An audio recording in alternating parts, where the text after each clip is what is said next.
오늘은 마태복음 2장 1절부터 8절까지 봉독해드리고, 말씀의 제목은 예수 나심 경배하신 동방박사입니다. 예수 나심 동방박사 경배. 헤롯 왕 때에 예수께서 유대 베들레헴에서 나심에 동방으로부터 박사들이 예루살렘에 이르러 말씀하되, 유대인의 왕으로 나신 이가 어디 계시느냐?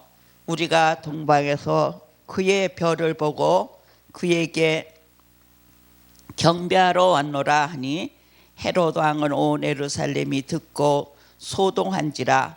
왕이 모든 대제사장과 백성의 서기관들을 모아 그리스도가 어디서 나겠느냐 물으니, 가로되 유대 베들레헴이오니 이는 선지자로 이렇게 기록된 바, 또 유대 땅 베들레헴아 너는 유대 고을 중에 가장 작지 아니하도다. 내게서 한 다스리는 자가 나와서 내 백성 이스라엘의 목자가 되리라 하셨습니다.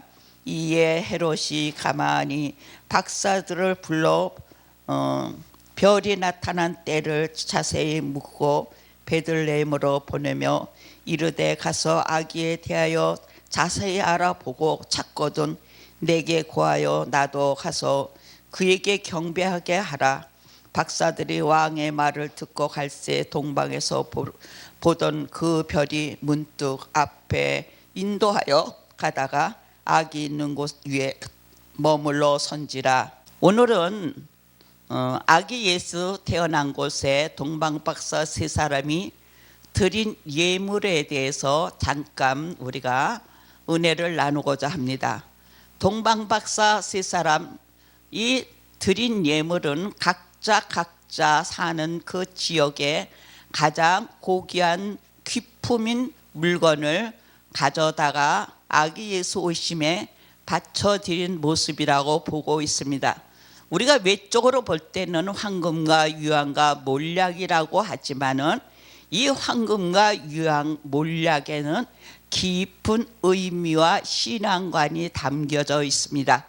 그래서 우리가 이같이 외적으로 보는 것보다는 우리가 이 말씀에서 주어지고자 하는 말씀이 무엇인가 우리가 생각해 보고자 합니다. 헤롯 왕 때였습니다. 이 로마 행정 시대입니다.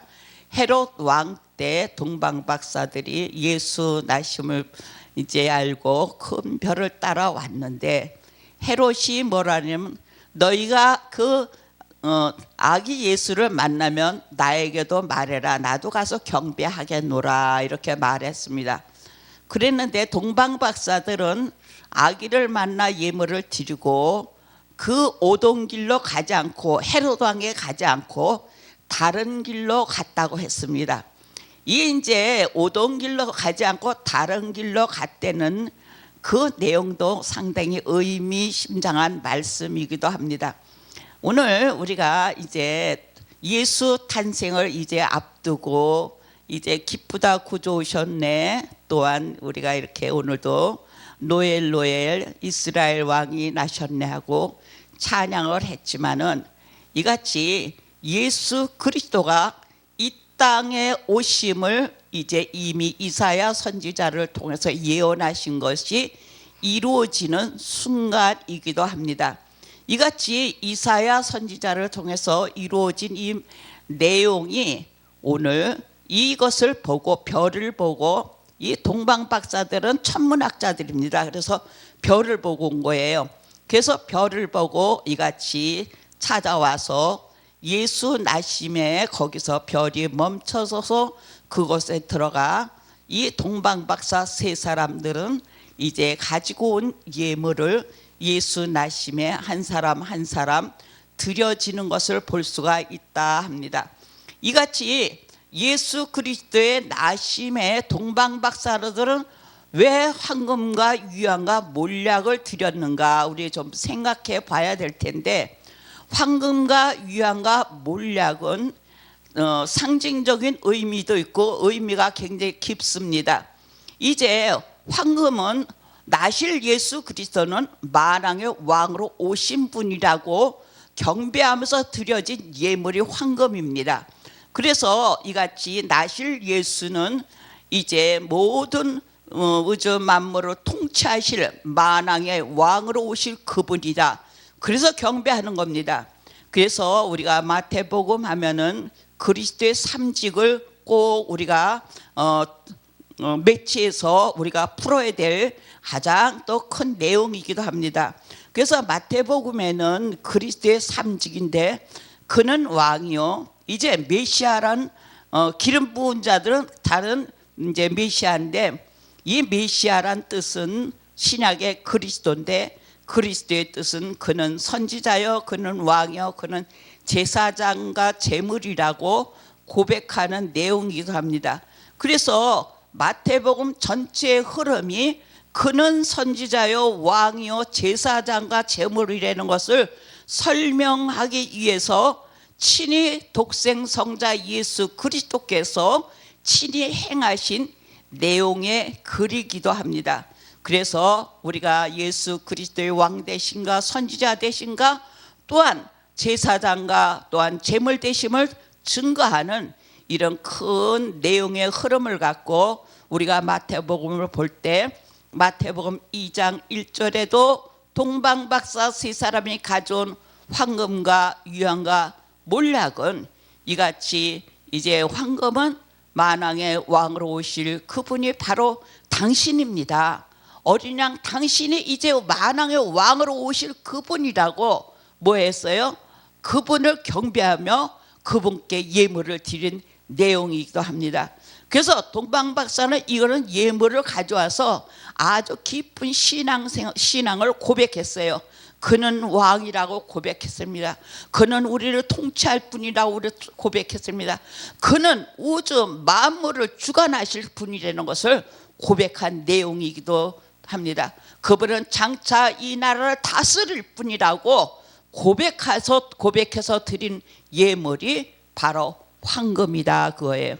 이같이 황금을 드린 동방박사는 두 번째 무엇을 드렸습니까?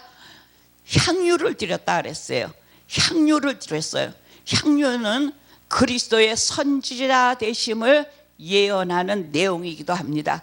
구약의 선지자로 오실 그분이 바로 독생성자 예수 그리스도고 구약에 예언할 선지자가 오실 선지자가 그분이 곧 이제 예수 그리스도고 정말 동방박사의 별을 따라와 그 경배드린 그 나실 예수가 바로 구약에 예언하신 선지자로 오신 그분이 바로 당신이다.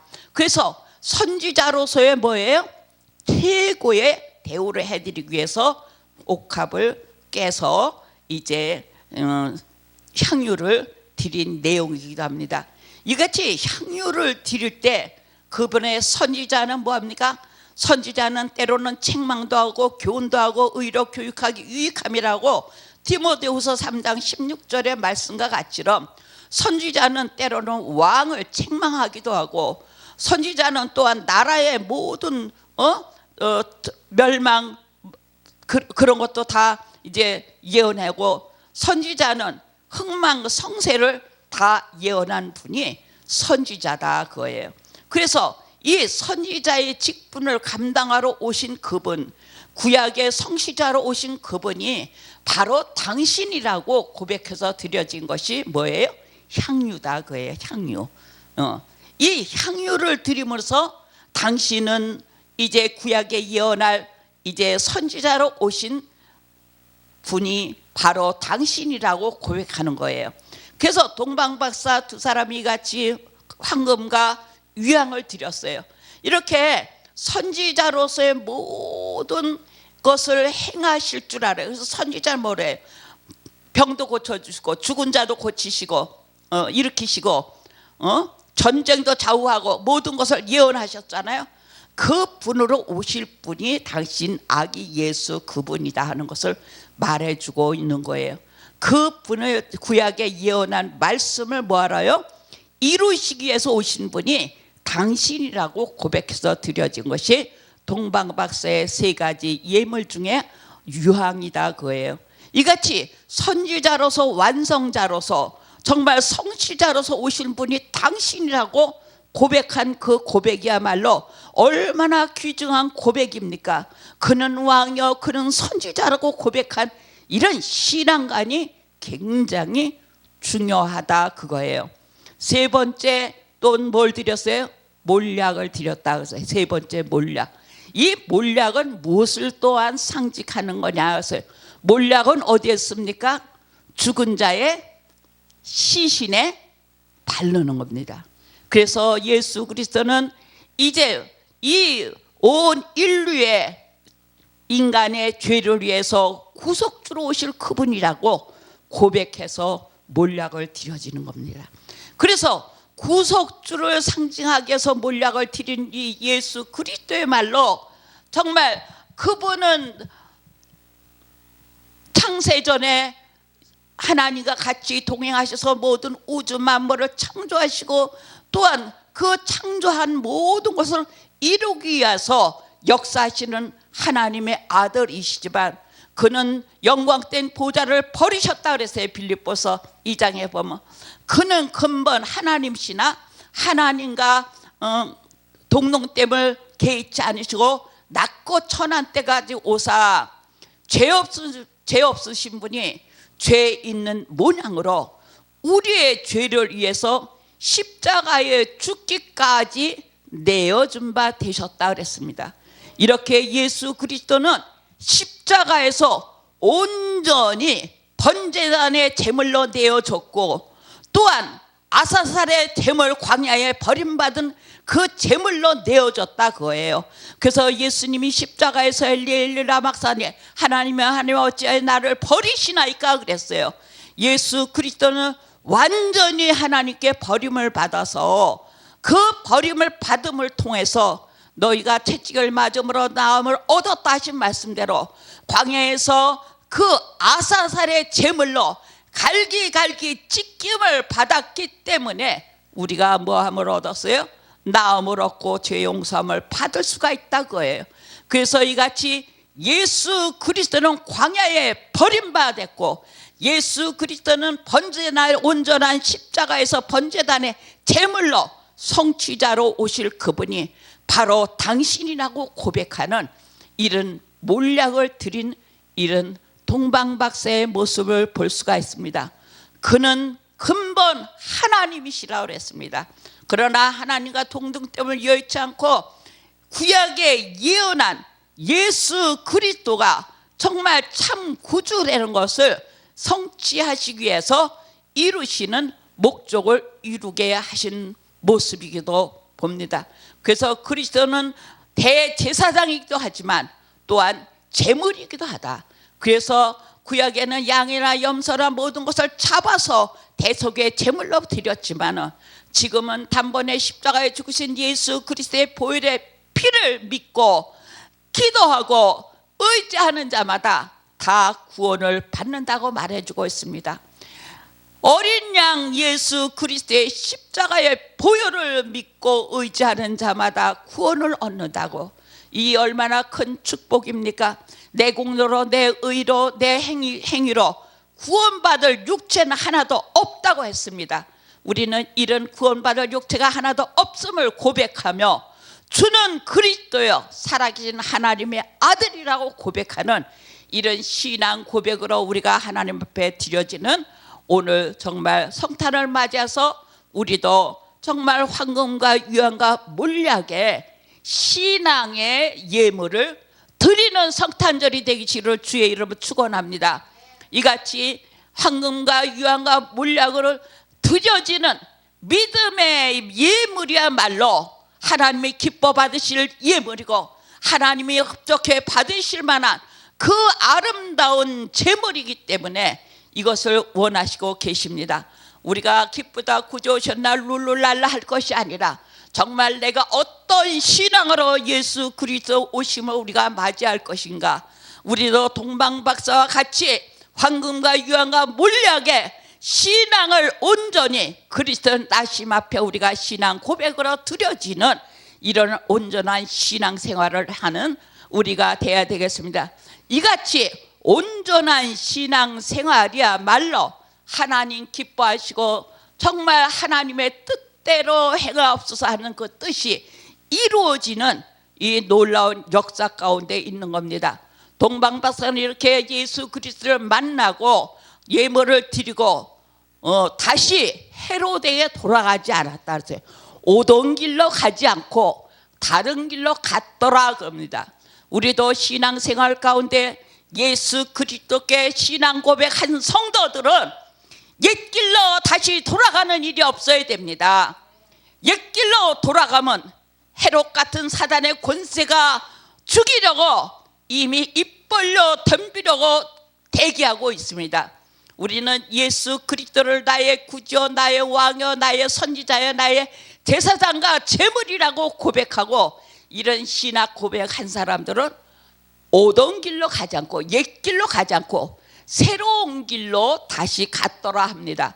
우리는 이같이 고백한 성도들은 주님 나라를 향해서, 저천국을 향해서 새로운 길, 성령의 인도하심 따라서 정말 한 발짝 한 발짝 걸어가는 이런 새로운 길로 갈 때 기쁨과 소망이 있습니다. 우리 오늘 성탄절을 맞아서 꼭 기억할 것은, 오늘 우리도 정말 황금과 유황과 몰약의 신앙을 오늘 나신 예수 앞에 우리가 드려져서 더욱 겸손하며 더욱 우리가 낮아지며 이 혼탁한 이 사회에 빛과 소금을 잘 감당하는 여러분들이 되시기를 주의 이름으로 축원합니다. 감사합니다.